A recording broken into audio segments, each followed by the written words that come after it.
Hello. How are you doing today? I'm exhausted. I don't know, was it always that loud?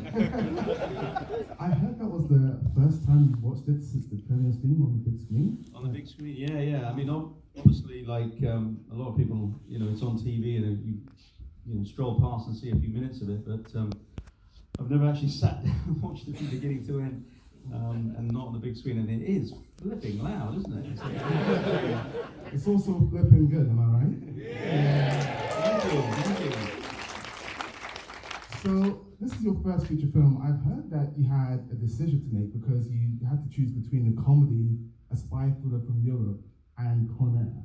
So what was the deciding factor in you choosing to go for Con Air? Well, actually, I'd been doing a lot of commercials in the States, and I'd been doing mainly comedy commercials, so I just did comedy.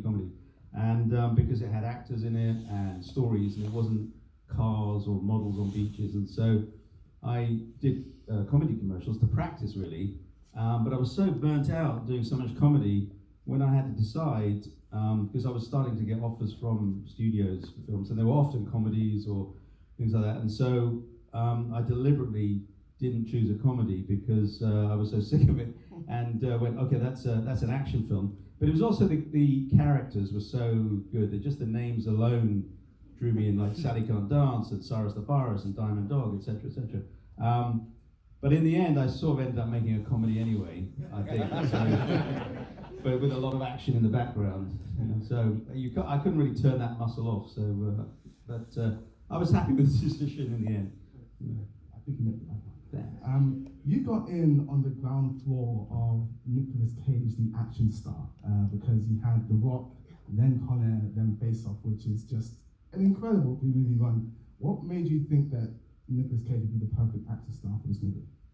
Well, I mean, he's transformative, I think, in a lot of his roles, and I've seen all his films before that, and he was a very cool indie actor, and that's what I tried to do with the rest of the cast, is just fill it with my favourite indie actors, not necessarily action people. And he was just a great actor, and I knew he could transform into anything he wanted to. And when I first met him, I visited all these prisons in the States, and I'd done research, and I'd got pictures and videos for him. And I showed him one particular picture from Folsom Maximum Security Prison. There was a guy in the 70s, and he had the hairdo, which ended up being in the movie, but he also had a huge handlebar moustache that covered most of his face, and these big muscles and tattoos and everything. And when I was flicking through the pictures, Nick went, "That's the guy I want to be." And I said, "Oh, great, but apart from the huge moustache." But he said, "No, I want the huge moustache covering his face." I said, "Well, I'll run it by the studio, and we'll see how we do." And of course, they didn't go for it. They said, "We're not paying all that money for a movie star, and we're covering his face up." But we got the mullet through, so something got through. Yeah. It is the best visual effect in the film, honestly. I think we can attest because there was recently a heat wave in this country, and when it was finally over and we felt the cool breeze, I and many others used that timeless gift of Nicolas Cage, Cameron Poe stepping off the bus and feeling the cool breeze. It's incredible. Yeah. Thank you for that. You're welcome. I believe it was Cage that suggested that Poe be a decorated army ranger to you, which is why you added in that sequence early on with him in the prison, which has a number of fantastic details like Poe learning Spanish. Yeah. Is there a favorite detail that you have from that? Well, the original script started with that shot of him getting off the bus. It just started with, an inmate steps off the bus, feels the fresh air for the first time. That's where the original script started, and the original script finished when the plane hit the casino. That was it. But then, Nick wanted to know more about the character, and he wanted to say, well, can I have a backstory? And so we added that extra sequence at the beginning, which I thought was kind of quite squeaky clean, because the rest of the movie is quite greasy and dark, and that was kind of a little bit too squeaky clean for me. So that's what I added the title sequence to make people understand it wasn't going to be like that the whole way through. So I invented all those funny things that he does in the prison. And also things like I saw him, becoming more and more fit as we shot it, because we didn't shoot the titles until after shot the whole movie. So throughout the movie, he was getting fitter and more buff and bigger. And I saw him doing the upside down handstands once. And so I said, okay, I'm going to use that in the titles. And then I just wanted to make it funny. So we thought, well, you know, he'll learn Spanish, he'll learn origami, and the Spanish he's learning is sort of ridiculous things that he'll never do, like sail on a yacht. So it was just a way of telling the audience, you know what, it's not going to be all, you know, stiff army, stuff like that. So it's going to be funny, basically. Mission succeeded. I think Face Off came out in the same month as Con Air did. Did you feel any pressure, like, or competitiveness rather, in the Nick Cage Best Action Movie sweepstakes? Well, yeah, I mean, at that stage, it wasn't like Nick Cage against the world of action. It was more like just us against the action film. Because every week in the summer, in the States, you know, bigger and bigger film comes out. And so I would be working on the script and storyboards, and Jerry Bruckheimer, you know, the big producer, would come in and he would just say, make it bigger, make it bigger, make it bigger. And another big film would open and he'd come in and say, make it bigger. So every scene in there, the action scene, I was sort of enlarging and making bigger every week. And we weren't competing necessarily against other Nick Cage films, but we were competing about every other action film. But he was, you know, he was on an amazing run then. So you know, he was the guy at that time. Let's talk about some of the other casting for this movie, because what a cast! Ving Rhames, John Malkovich, Ann Cusack, Steve Buscemi, Danny Trejo. Which role was the easiest to cast, and which role was the trickiest? Well, I think, you know, Cyrus the Virus was the easiest and trickiest, because I always wanted Malkovich for it, and he was the first person I met for it, and I wanted him. But you have to go through a sort of process with the studio of, have you sure you've, you know, tried everybody? Have you thought about everybody? And so I actually sort of spent 4 or 5 months auditioning hundreds and hundreds of different people and seeing people and reading them.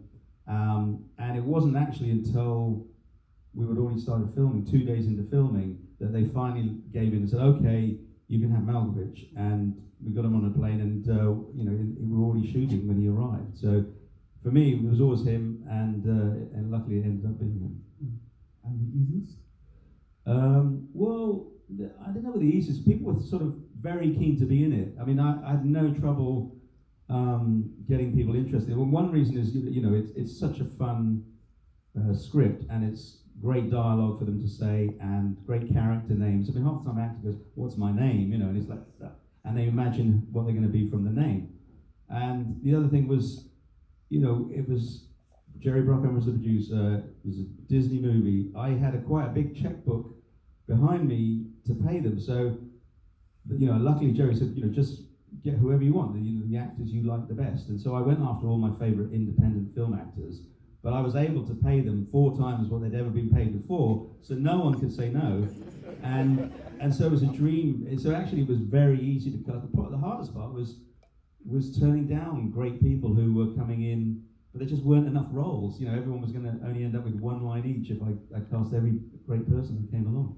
I heard Mickey Rourke audition for Science Device. How did that go? Yeah, that was interesting casting. Yeah, he took the part very seriously in the casting, and he pulled out a huge knife in the middle and put it under the chin of the poor guy who's actually in the film. He's the guy that gets stabbed in the neck with the handcuffs. So he didn't have a great time, but that was the reward, because he had such a traumatic casting session where Mickey Rourke put a knife under his chin, and it looked like a pretty real one. So I gave him the part in there getting stabbed in the neck as a consolation for that traumatic casting. I read that Malkovich was a bit frustrated on set because there was some rewrites going on. You know a lot of things about it. I do my prep, it's Simon West, I gotta know my stuff. But what was his reaction when he saw the full film and realized that he got one of the coolest parts in the entire film? I don't know. I never saw him after that. What?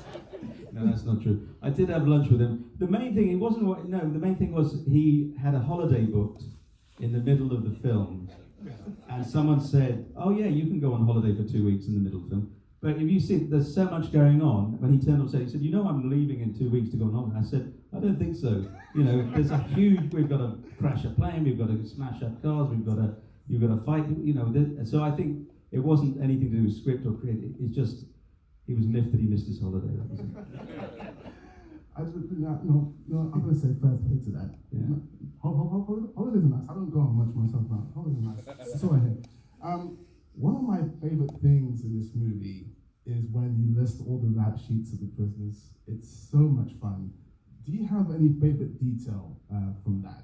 For me personally, I still want to see the Denzel Diamond Dog film. Yeah. Anybody else? I mean, that could be, you know, A spin-off, awesome. yeah. I think, no, there's a lot of things going on in there that you want to hope were real, but unfortunately not. Like people say, oh, Garland Green, you know, did he turn over a new leaf? Did you let him get away with it? And where did he go afterwards? I said, no, he's not real. He didn't go anywhere. He went back to his trailer. It's all made up, you know. You mentioned there that Nicolas Cage was doing some push-ups and stuff on set, and I imagine that on set this thing was this testosterone bill. Did you ever get involved in that, and what sort of who was the alpha? Oh, well, definitely Nick was. I mean, he was so fit, and I mean, he spent hours every day building up, and it was a good way to. And there was nothing else to do in the desert, so you know we had all these guys who were playing big, tough guys, and every day I had 40 stuntmen, you know, getting bored in the desert. So it got very macho, and it was a competition who could do the most push-ups, who could do the most, you know, one-finger push-ups and things like that. I never got involved in any of that. I was too busy making the film. But Nick was definitely the supremo in fitness. He was unbelievable. That is incredible. When exactly did you know that put the bunny in the box? That iconic line, which is so good, you say it not once, not twice, but 3 times in the span of 60 seconds. When did you know that had become its own thing in pop culture? Well, I think it was about 10 years after the film, and I went to buy a mobile phone, and the girl behind the counter, you know, was obviously bored with what she was doing, and she said, you know, here's the phone where you fill out the form, and you have to write down what your job is. And I wrote film director, and you always feel a bit funny like writing this, like secret agent, film director. And she looked at me and said, what films have you done? And I said, oh, I just did Con Air 10 years ago. And she said, put the bunny back. and then another year later, I was moving house, and one of the movers had all my stuff in boxes, and one of the Con Air posters was sticking out, and he said, oh, did you have anything to do with that movie? And I said, yeah, I directed it. He said, really? Because that was my girlfriend's favourite film, and we went to see it 10 times together on our first date. I proposed to her on the 10th time I went to see it. We played the theme song when we walked down the aisle. When our first child was born, I named her Casey. And, so I started backing away. And big tip, let's go. So yeah, some people take it very seriously. That is walking down the aisle to it. That's incredible. There's so many other great one-liners within the film. How much of that was on the page and how much of that was actors improvised? It's not half and half. It's mostly on the page, but it was an evolving situation because as each actor got cast, we modified the script to that person or that character that would suit them. So, you know, Garland Green, you know, Steve Buscemi is very deadpan, so we would sort of modify his lines to once he was cast. But of course, there's people like Dave Chappelle, who is a born ad-libber. So everything he says is ad-libbed half the time. And that was one of the hard things because every take he would do a different gag, and so I'd have to choose which gag was going to be in the movie, and that was hard because there's some diamonds sitting out there in the vault somewhere that never made it in, but never seen the light of day. But he was obviously a great ad-libber, and. But most of the others, it was script and then bouncing it backwards and forwards once we're in the situation. A lot of it was situations were made up as we went along because it's sort of pre-CGI film. You get there on the set and you have all the tools and you can basically change anything at a drop of a hat within reason. And so a lot of the action sequences, the beats within them I made up either a few days before I shot them. A lot of it was storyboarded, but now with CG you have to plan 2 years ahead, and everything has to be set in stone, and so it's not as versatile for ad-libbing in the directing front. But the whole Sindino escaping in the jet, I made up a few days before we did it. And you've got a huge team of technicians in the desert with nothing else to do, and I said, well, in the script the jet just flies out and crashes into a wall or something, and I said, well, let's make it more interesting. Let's have Cusack blasted by the jet behind. Let's have him run down, and I was looking around, I saw the crane. I said, oh, he can run into that crane and pull the lever, and it'll hit the back, it'll knock the back of the jet, and then let's have the jet go over into the gas station and knock the thing over, it'll catch on fire, and you just keep adding it. And the special effects guys, they're looking at me and they're going, and they're saying, why would that ever happen? and I said, well, it's Con Air, of course anything can happen. Of course it wouldn't happen in reality, but that's not the film. You've got to get on board with the style of the film, but that's the the beauty of doing it all in front of the camera, is you can change that and you get inspiration and do what comes to you at the moment. Yeah, absolutely. The rule of cool, I subscribe to it. And you did too. There's a line that Cameron Poe says in the film, on any other day, that would seem strange. Because there's a lot of crazy, ridiculous stuff that happens in this movie. Was there anything that was so crazy and ridiculous that you pitched that didn't end up on the screen? Yeah, there's quite a few things. I mean, some were story edits that were thought to be too ridiculous. In the original script, the plane crashes into the White House. But everyone thought that was too ridiculous, it could never happen. And then 9/11 happens, and then suddenly it's proved anything like that can happen. So and also the end sequence, originally when the plane came into crash, I was going to do it at the Mirage Hotel, which has a big lake and a volcano, and the plane was going to crash into the lake and go underwater. And I planned this whole underwater sequence with a fight with Malkovich and Cage battling it out in the plane as it fills up with water, and then they're drowning and whatever. And two reasons is Steve Wynn, who owned the Mirage, said you could do all this, but just send me the script. We sent him the script, and he said, oh, I can't possibly support this film. It's a R-rated film about convicts. We don't want to encourage that in Vegas. So I had to move across the street. To the Sands Hotel, which they were going to blow up, and I was allowed to destroy that. And the second reason, the studio said it's way too expensive, and their money had run out by that time. So the plane just splashes through a pond and then crashes into the casino, and that's where it was supposed to end after the underwater sequence. But we added the fire truck sequence to make up for not having an underwater sequence. So. Wow, amazing. We have to talk about the "How Do I Live" song, because it's a banger. Am I right? Oh my gosh! Nominated for best song, by the way, at the Oscars that year. How early in the filmmaking process did you know that was the song you were going to use? It was in the editing section, and Diane Warren, who wrote it, came into the cutting room, and I showed her the film. And she's written a huge number of hit songs for artists in the States, and tons of number ones, and she's worked with every artist out there and done some film songs. And she watched it, and then she came back and said, I've come up with a song. And she came in and she sang it. She didn't have a tape, or she just sang it in the cutting room, and it sounded awful. And I went, I don't know, I can't really tell because you're just singing it. And she hasn't got a great singing voice, but she's a brilliant songwriter. And she said, no, it's going to be great. It's going to be fantastic. Believe me, trust me. So I said, okay, and you see what she's done before. So I kind of trusted her and didn't hear it until it was, fully produced. And of course, it came out great. And as we can all hear. The score by Trevor Rabin as well. The guitar and stuff in this is great. It's cheesy, but it's great, and I freaking love it. What conversations were you having with him about what this film needed musically?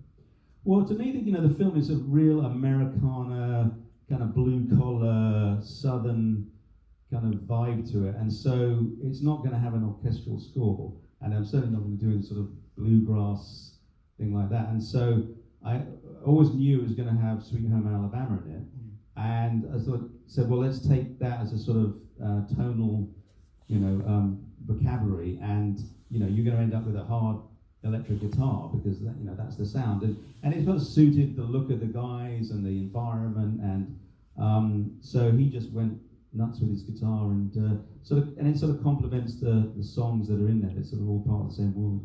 100%. Did you keep anything from the set?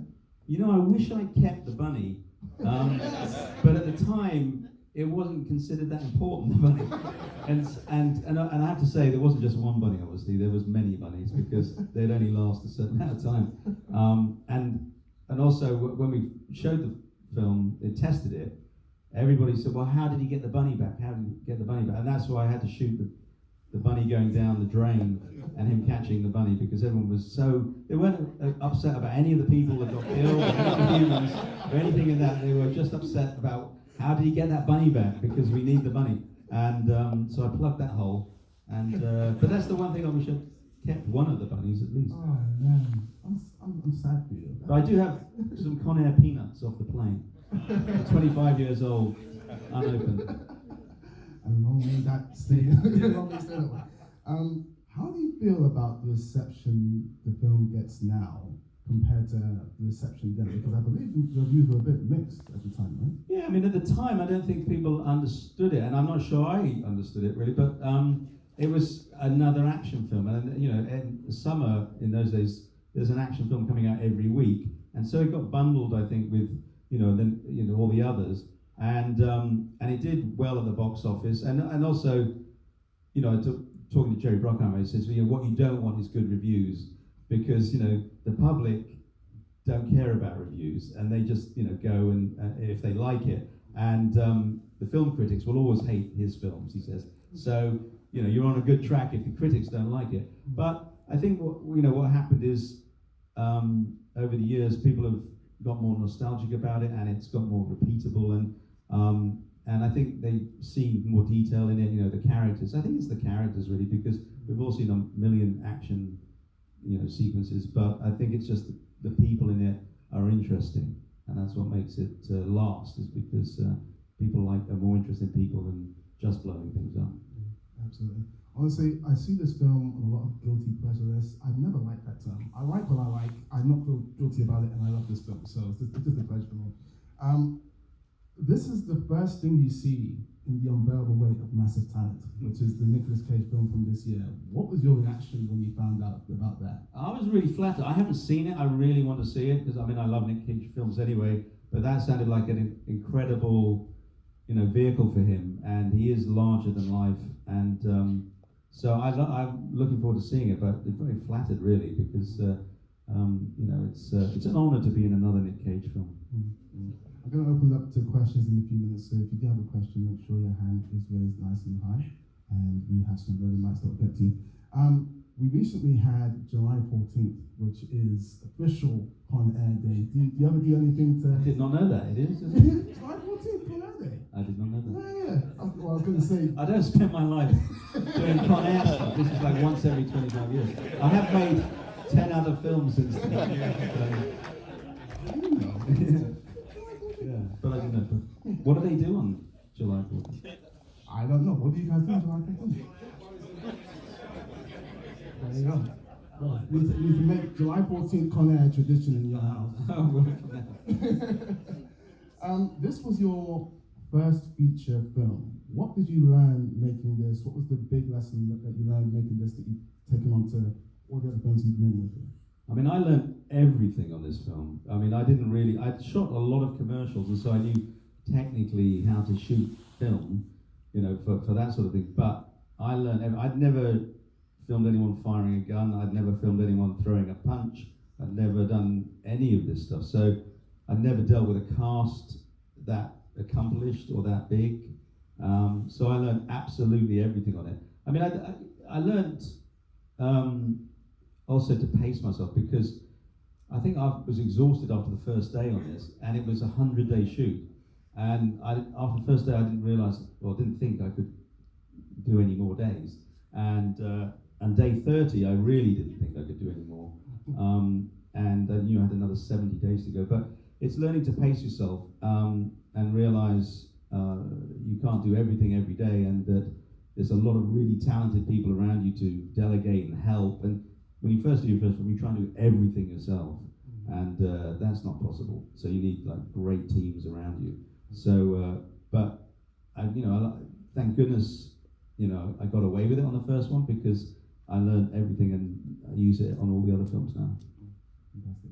All right, questions. Ooh, lots of hands. This is good.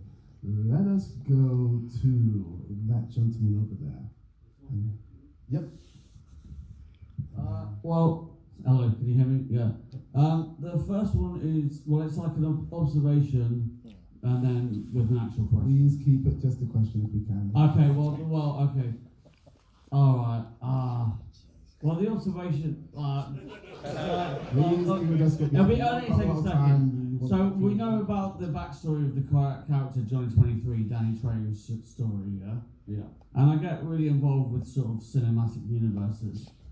And I find Johnny 23 makes the backstory of the wisecracking robot from Short Circuit films, Johnny 5, a little bit darker, doesn't it? Yes. Let's answer that next one. Just how did you get Chappelle involved with it? Because Chappelle wasn't a big name. No, it's just luck, really. I mean, we were kind of talent spotting, and he was a stand-up guy, and it was one of the risky casting choices because everyone else had either won an Oscar or been nominated for an Oscar, or certainly independent film awards. And Dave Chappelle was a stand-up comedian, and so it was a real gamble, but it really paid off. He was great. Yeah. Next question, just Hi Simon. So the question is, you touched briefly on the score, Trevor Rabin, and was there any dialogue between yourself and him for Garland Green's kind of almost music concrete, really kind of foreboding sound when he came out? Yeah, I mean, with all these sort of scoring situations, you sit with the composer and you brief them, and they say, what are you thinking? And you give them a rough outline of what you think the overall sound should be of the whole score, and then in certain moments you go, and it's called spotting, and you go and have a spotting session going through, and you pick out the bits that mean a lot to you. But then the composer will also say moments that mean a lot to them, and suggest things that they think should go in certain places, and then they might have several goes at it. So something like that, he might try it once, I listen to it, and I go, you know what, it sounds too horror movie, or it sounds too spooky, or I don't like that guitar, have you got a different type of guitar? And we just bounce it backwards and forwards. So it's very collaborative, and it's one of the most fun parts of the film process is doing the score and the music. It's transforms your film from just this mute, dialogue-driven thing to this incredible epic movie. So I love the scoring part. Lady in the Cameron Poe vest, that's what I'm calling it. Thank you, it totally wasn't an accident. So my question, I suppose, is if you had to cast Con Air today and you cannot choose Nicolas Cage, who are you having playing Cameron Poe? Excellent question. Well, I don't think you could. It would still have to be him, wouldn't it? I mean, I can't imagine anyone else doing it. So it's a horrible thought to think of anybody else doing it. It's like sacrilegious. So I wouldn't even go there or think about it. No, it would still be Nick. Sorry. This gentleman. Hi Simon. I wanted to ask about Cyrus's death because it's almost slapstick. I mean, it's brilliant, but I mean, he flies off the truck, should kill him, goes through the window, also should kill him, hits the wires, should kill him, ends up having his head squashed by this machine. It's great. It's a great moment. How did you come up with it? Why did you come up with it? So you think he died at the end of that?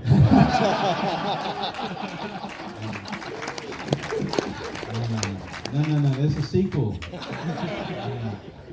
No, but the truth is, that was my film school homage to Get Carter, because there's a very similar death at the end of Get Carter, where Michael Caine's on the beach and the guy he's fighting goes up on this, I think it's in Newcastle, and he goes up on a coal-moving monorail and gets dumped into the sea. So it was just a little, you know, it was one of those things I had to, as they kept saying, mate, you got to make the end bigger, and I was going, okay, well, I always loved that film, Get Carter, and I love the bit where he goes off the thing at the end. And the steam hammer, I don't know, I just added that. I saw one on the street, I think. You've got 5 minutes left, what you say? I'm saying I've got a question. Oh, you've got a question? Yeah, I know it's unusual for someone that's involved in the festival, but you just mentioned about the possibility of a sequel, and a couple of weeks ago for Den of Geek, who were the singing sponsor, you talked about setting Con Air 2 in space. Is there any truth to that rumour? None whatsoever. And it was just a total flippant joke that I came up with. But then I started thinking about it, and I was thinking, actually, I have got a way to do that. But it's not going to happen. I don't think so. You can't just tease that and say it's not going to happen right after.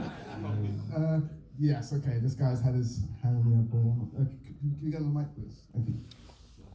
I can hear you. I can hear exactly. Yeah. Yeah, but the other people can't. Oh yeah. Sorry. Thank you so much. Thanks, Simon. Basically, my question is based on the practical effects, because I've done the ILM show just prior to this, and obviously they talk about pre-visualization, storyboarding as well. But you can see and feel the practical effects on the screen. I just wanted to ask you, what was the most technically challenging practical piece that you had to put together? What took the most length in terms of time? And were there any hair-raising moments where you thought, actually, hang on a minute, these actors could be in actual danger because of pyrotechnics going off left, right, and centre? Well, the most difficult thing was crashing the plane into the casino, because now you would just do it with CGI, and it would, you know, you could do whatever you want. But we had to do it practically, and we had to get a real plane, and they built a giant ramp for it, and this thing weighed 50 tons. It was a real plane. They took out, you know, a lot of the stuff out of it, but it still weighed 50 tons. Put it at the top of the ramp, and then it was going to go down this ramp and drop off, you know, 15, 20 feet off the end, like that, and then into the casino, and, you know, crash, and things blow up, and the engine falls off and everything. But the problem was, because we only had one plane, and it was such a destructive moment, it could only be one take, every part of it. And so I had to cover the whole thing properly. I had 17 cameras, because it was only going to happen once. So it was 17 35mm cameras, you know, whirring away. And also, by the time you turn the first one on, or by the time you turn the last one on, the first one's already running out of film. So you have to do all this mathematical equation of like when you turn the cameras on for different parts of the event. And it took, you know, several days just to set the cameras. It took weeks to set the plane. And then anybody in front of it can't be an extra, it has to be a stunt person. So we had 200 stunt people in front of it, which is enormously expensive. And it's a one-off event, and it had to be done at night. And we set up the cameras all day, set up the plane for weeks before, and they were still setting it up, and there was a cable going through the casino to a truck at the back that was through all these gears, and the thing was going to cue it and say, okay, go. The truck would pull away, pull a 50-ton plane, it would come racing down the ramp, fly off the 20-foot edge into the casino. Well, of course, you know, we spent all day setting it up, all night, and the sun was just coming up, and, you know, we couldn't shoot if the sun came up. So we're going, go, and started all the cameras, 17 cameras running, and the AD gets on the radio and goes, go. Well, obviously, the guy who's sitting in the truck has been there for like 16 hours, and he's fallen asleep. So he's asleep on the other side of the casino with the truck and the cable attached to it, and he just hears on his radio going, go. So he slams his foot on the accelerator, and he was supposed to gently pull off because all these gears to get it up to speed. But because he's panicking and going to full throttle, the cable snaps, and the plane only gets a slight jolt. It doesn't get the proper tug, so it gets a slight jolt. So it starts coming down this ramp at about 2 miles an hour, which is about, you know, with 17 cameras filming it, which is about as dramatic as, you know, as it sounds. It gets to the end of the ramp, and everyone goes quiet. And also the whole of Vegas Strip are watching this. There's probably 5 to 10,000 people behind fences watching this thing happen. It gets to the end, and the special effects guy is whispering me like, if that thing goes over the edge, it's going to crush itself, and that's our only plane. We've lost the whole sequence. So it gets to, so we're all watching it get to the end of the ramp. It starts to teeter on the end, like the end of the Italian Job. And it's going like backwards and forwards, and we're all holding our breath, like, don't fall, don't fall, don't fall. And it just, at the last minute, rocks back. Sun comes up, and we wrap. And we have to come back the next day and do the whole thing again. And that time it works. Yeah. So that was the difficult bit. Amazing. Got this gentleman here with the mic. Hi Simon.